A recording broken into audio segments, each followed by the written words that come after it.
Welcome to the Harber Show. I'm with Philip Anschutz, author of Out Where the West Begins and Out Where the West Begins, Volume 2. Again, Phil, great having you on the show. Aaron, I'm honored to be asked. Thank you. Well, it's great, again, having you on, because the more you're on the show, it seems the more I'm learning each time. So, Phil, I was talking about water. You, of course, have Delph Carpenter in the book.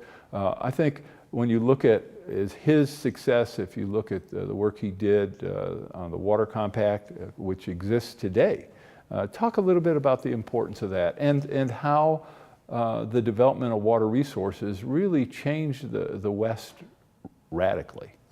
Well, when you realize that there were many individuals, including the early explorers, didn't really think the West was a place that people could live, people could flourish. There were statements made that it was clear you can't irrigate here, you can't have farms, you can't grow crops. Yeah, it was uninhabitable. Well, that was wrong, but what changed it? So one of the principal things that changed it was how to use water. So there were several ways to do that, and that was to take the water that would come off of the mountains, down the rivers, and would flood and soon be lost. Well, that water had to be diverted, applied to the land in some useful way. Then people had to understand who owned it, who controlled it. That led to endless discussions and discussions in court. Yeah, discussions is a polite way to put it. Yeah, very polite. There's, battles would occur, often utilizing firearms over the use of water in the West. But in any event, conservation, diversion, application, and ownership.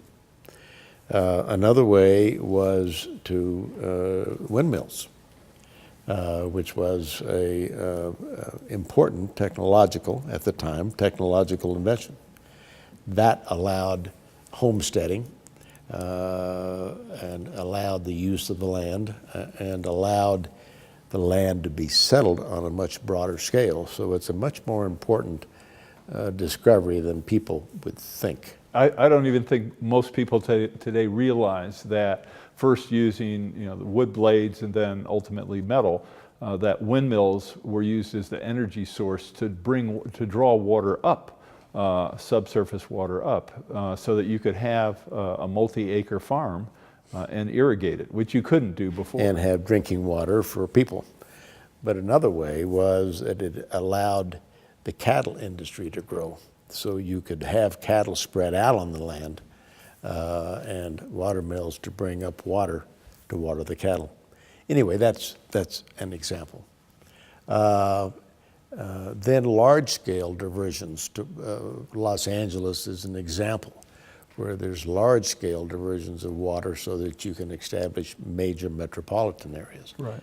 Without that, there wouldn't be a Los Angeles. Right. In fact, one of your characters that you touch on is William Mulholland. Most of us know Mulholland Drive. Hardly anybody knows why it's called Mulholland Drive. But if he hadn't brokered the deals he made, what would Los Angeles be today, probably? It would be a village. It wouldn't be a city.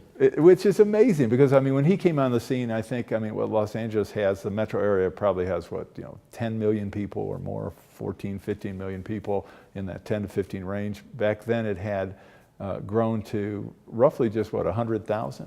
Or maybe less. And less before that, of course. Yeah, so that's an amazing story. Yeah, it is.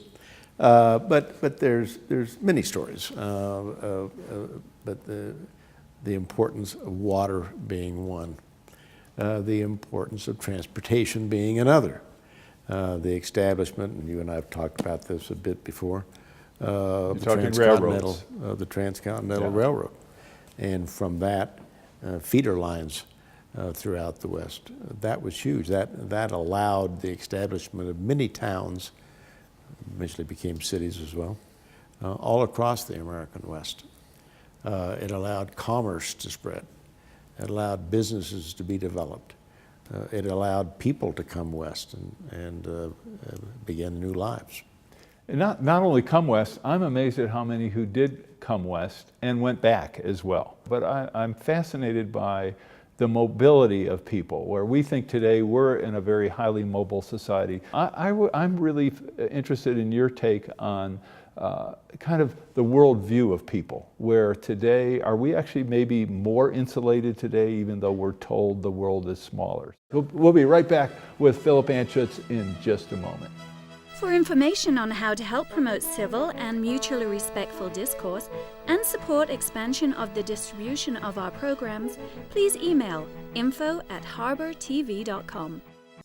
The Rex Howell Broadcaster of the Year Award recognizes an individual who, through leadership, skill, and dedication, is advancing the broadcast industry in our state and our nation. Tonight, we honor Aaron Harber.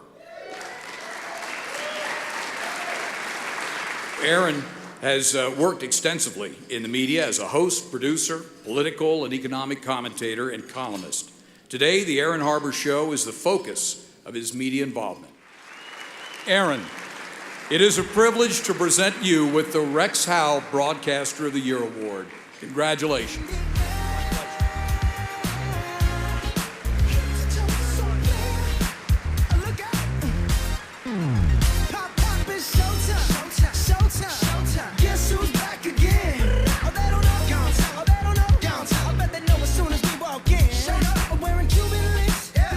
Just make journalism great again. The Aaron Harber Show may be viewed 24/7 at no charge from any location in the world at harbertv.com. Welcome back to the show. We're with Philip Anschutz, the author of Out Where the West Begins, Volume 2. So I was fascinated about how many people came from Europe to the West, how many people came from different parts of the country. People who impacted the West often were born in the East or on the East Coast, and how people would go back to Minnesota or Virginia or whatever. I don't have the same sense of mobility. This is in an era where if you're taking a trip, it could take you days to get to where you want to go. Today, it can take us hours, but it seemed that a number of the people that you talk about and their families were really far more mobile than people seem to be today. Tell me how I'm wrong. Well, you're not wrong. Let me see. This is a broad issue. Let me touch on a couple of things. The people coming from Europe, they came from highly structured societies where you almost couldn't change your class. Whatever class you were born into is where you stayed. When you were able to move to America, where you had the chance to either have free land or inexpensive land, and you had the chance to have a new job or a new business, you had social mobility. You had the chance to improve your life. No longer did your future depend on who your family was or what social group you may have belonged to. It was based on what you were able to do, what you were able to achieve. That had a huge, powerful draw, as you can imagine. For Americans that already lived here, just keep in mind that most, 95% of the population in the 1850s, say, lived on farms. By 50 years later, probably 5% of people lived on farms. 95% of people had been released through technology and improvements in productivity on farms, released into the workforce to work in industrial jobs, to move to cities. But moving at all, most people didn't travel more than 5 or 10 miles from their home or their farm in those days. But just think of that change. But that's what helped drive those changes, mobility in people, and the way that people were released so they could change and had a reason to change. helped build this country, and it built the industrial base of our country. Let me give you another example.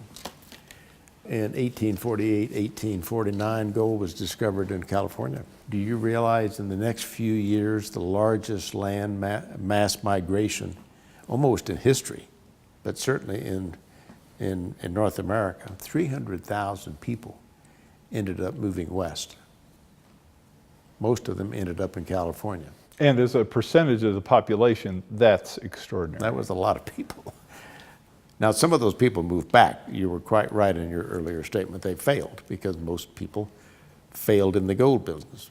But of course, a lot of them didn't move back and went into many other things. But when you think about mobility of people and the things that we're able to drive and allow that to happen, it's quite amazing. And I want to talk about those in the context of some of the individuals you touch on and some of the really progress that was made, not necessarily attributable to one person, but for example, you touch on what some of the accomplishments of Abraham Lincoln and the fact that in an extraordinarily short period of time in 1861, he either supports or signs legislation which has an extraordinary impact on the country, including some of the themes you just articulated. I mean, the Homestead Act was passed. He endorsed, of course, a law making slavery illegal in the territories. He signed the Pacific Railway Act. He signed the College Land Grant Act. And he did all those in like a 90-day period. That struck me as extraordinary. Talk a little bit about how one or more of those impacted the West and the development of the West. Well, first of all, let's talk about the Homestead Act. That allowed lands in the West to be utilized and populated. It gave people incentives to want to get change and move. It took an incentive. It was the incentive of building a future of their own around land. And the Land Grant Act did that. Another way the land was used was by awarding it to railroads in return for building these railroads. Those were huge investments. And the government didn't give them money, it gave them land. And that concept was where they would build a railroad, they got, what was it, roughly the land? They got a checkerboard pattern, 20 miles on either side of the railroad of sections, checkerboard sections of land. Extraordinary. Well, and my farm was owned by Union Pacific at one point. But what the railroads had to do would take that land, then they had to create an income stream from it, which meant that they had to advertise, they needed to sell the land to settlers or developers who would buy and come live on it. That led to many, many things, but ultimately it resulted in populations moving west and populating the American West. But that was a unique way of financing something short of giving somebody money. All right, we're going to take our last break. We'll be back to wrap up and summarize Out Where the West Begins, Volume 2, with Philip Anschutz. For information on how to help promote civil and mutually respectful discourse and support expansion of the distribution of our programs, please email info@harbertv.com. The Rex Howell Broadcaster of the Year Award recognizes an individual who, through leadership, skill, and dedication, is advancing the broadcast industry in our state and our nation. Tonight, we honor Aaron Harber. Aaron has worked extensively in the media as a host, producer, political and economic commentator, and columnist. Today, the Aaron Harber Show is the focus of his media involvement. Aaron, it is a privilege to present you with the Rex Howell Broadcaster of the Year Award. Congratulations.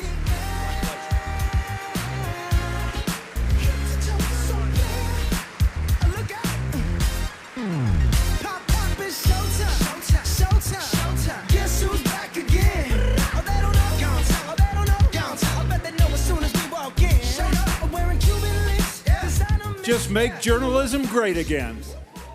I'm Aaron Harber, host of The Aaron Harber Show. You can follow the show on Twitter for instant notification of new episodes, live event invitations, outtakes, and behind-the-scene photos. And tweet us your topic and guest suggestions today. Join me and watch The Aaron Harber Show. Watch The Aaron Harber Show. Watch The Aaron Harber Show. Watch The Aaron Harber Show. Watch The Aaron Harber Show. I'm Reverend Jesse Jackson. Watch The Aaron Harber Show and keep hope alive. I'm Aaron Harber, host of The Aaron Harber Show. I very much would like to hear from you about the program, so please send me an email with your thoughts. You can suggest what topics I should cover, what guests I should invite to be on the show, or even what specific questions you would like me to ask. This is your program, so send your suggestions to aaron@harbortv.com. I promise to personally read every one, so email me today. And most of all, thanks for watching. The Aaron Harber Show may be viewed 24/7 at no charge from any location in the world at harbortv.com. Welcome back to the show. We're talking with author Philip Anschutz. All right, I love teasing you about calling you an author now, among other things. So, Phil, I read you a list of just some of the inventors and touched on some of the inventions that really affected the West in a positive way. Tell me about one or two of your favorites and why. Aaron, if I could, before I do that, you're very kind to call me an author. I don't consider myself an author. I do have a day job. Writing books is not it. How do you find? Okay, and so many people have asked me this after they saw the first set of shows we did. They said, "How does Philip Anschutz, who's running a couple hundred companies, find time to write a book?" Tell me how you did that. You can always find time. There's always time in everybody's day. It's simply a matter of being somewhat organized and partially disciplined, I think. All right. Well, I'm not that hard. I'm going to try to follow your model, but I failed on that score. Okay. Talk about inventor or inventors. Well, Cyrus McCormick has always been a favorite of mine. He invented the mechanical reaper and improved the farming and productivity of agriculture. Huge impact on the development and the timing of the American West. But when you think about it, for the last, going back 6,000 or 7,000 years beforehand, a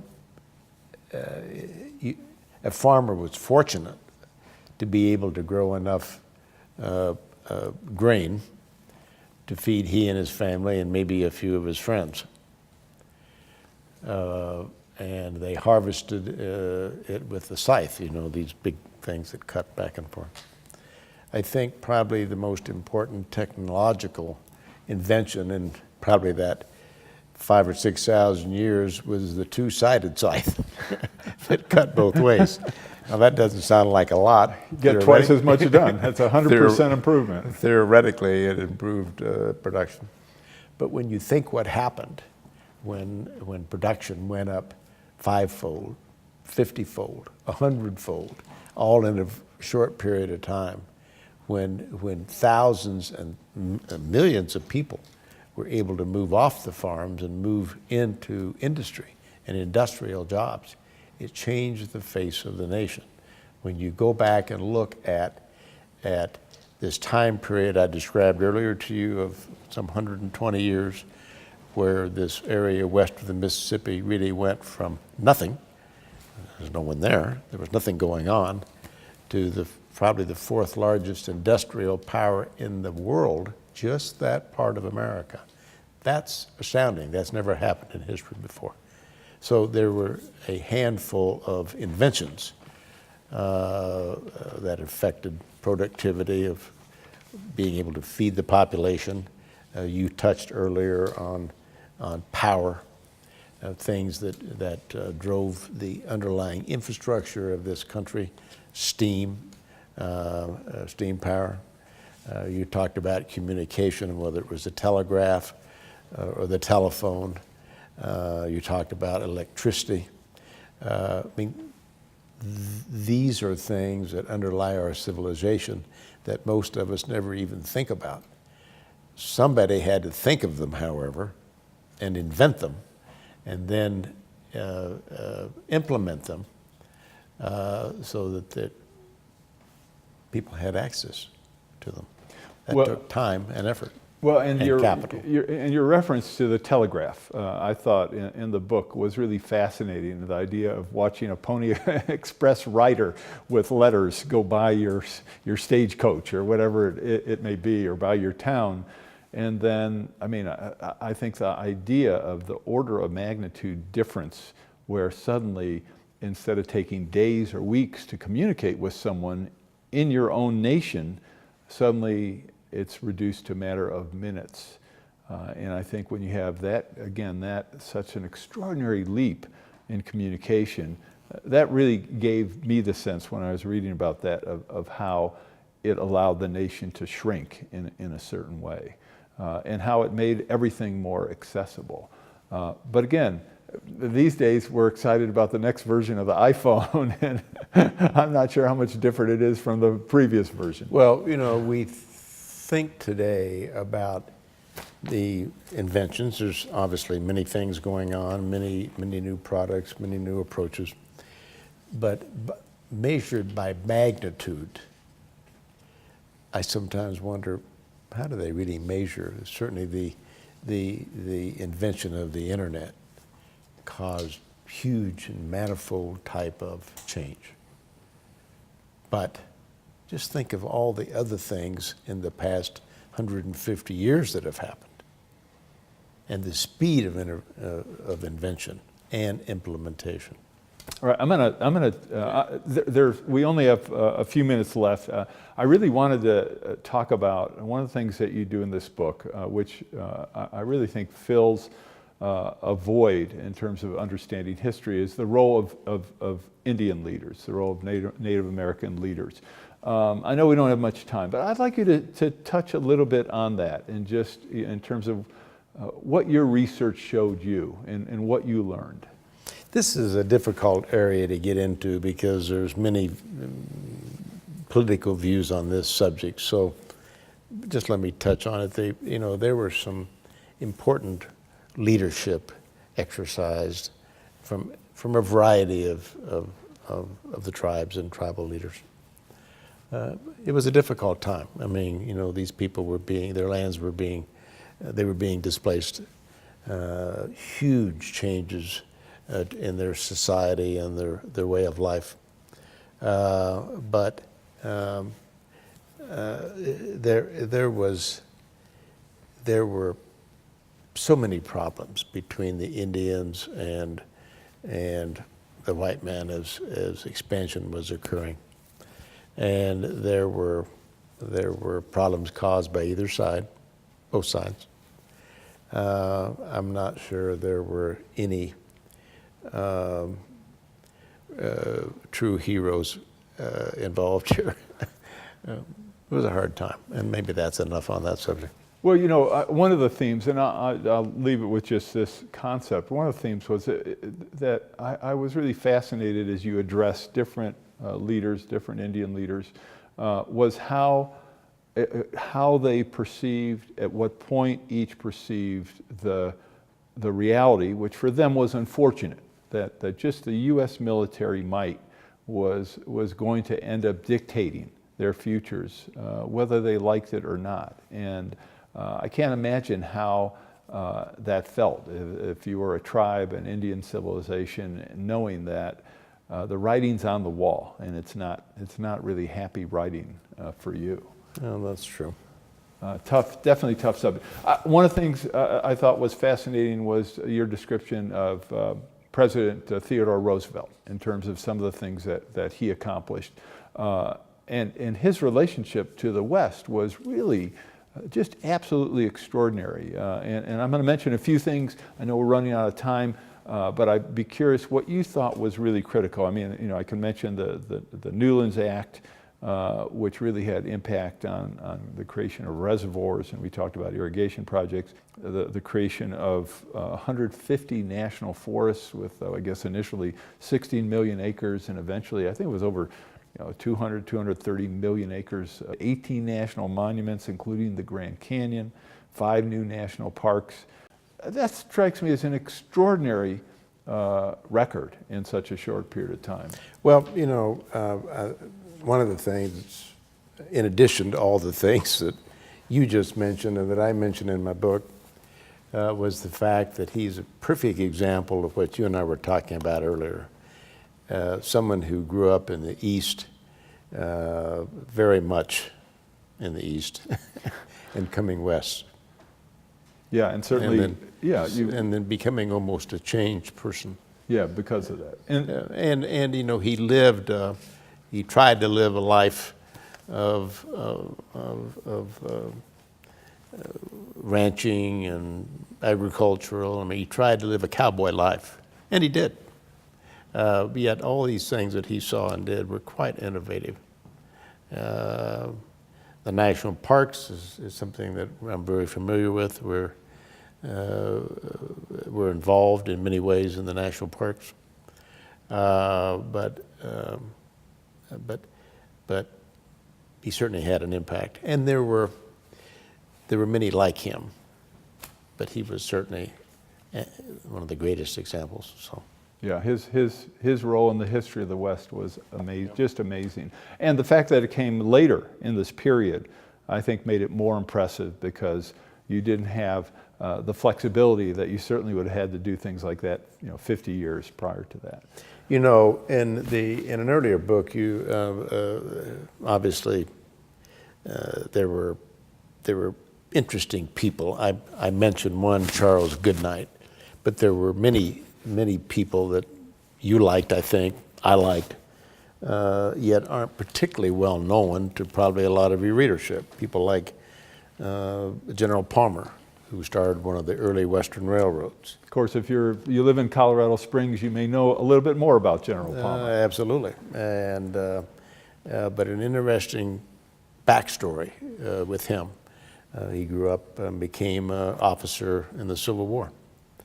One of his last assignments was to track down Jefferson Davis as the South was falling apart and Richmond was being abandoned. Interesting side story, don't you think? Absolutely. Spencer Penrose, who was a leader in hospitality. You're back in Colorado Springs again. I am indeed. Andrew Carnegie, who was a leader in philanthropy, obviously a leader in business and industry, but came up and a high regard for him as an individual. He wrote this small little booklet called Gospel of Wealth. It's about 1/8 of an inch, yet it captures everything you need to know about philanthropy, I think, and giving back to society. He was a leader in that area. Absolutely. And, I think many people even today, though, still see the Carnegie libraries. Many exist that thanks to his success, were created. That's right. So anyway, not everybody in these books are what you and I might think of as absolute role models. I could think of several that weren't, but I didn't pick them for that reason. I picked them for whatever contribution they made to the American West, but not the fact that, as always, they might have been the ideal role model. No, and sometimes I think, and sometimes you make a point of saying, of talking about a part of their history where it's clear it's not something as a parent you would want your child to follow in that behavior. So that's all we have for part 2 with Philip Anschutz. Make sure you watch more. I'm Aaron Harber. Thanks for watching.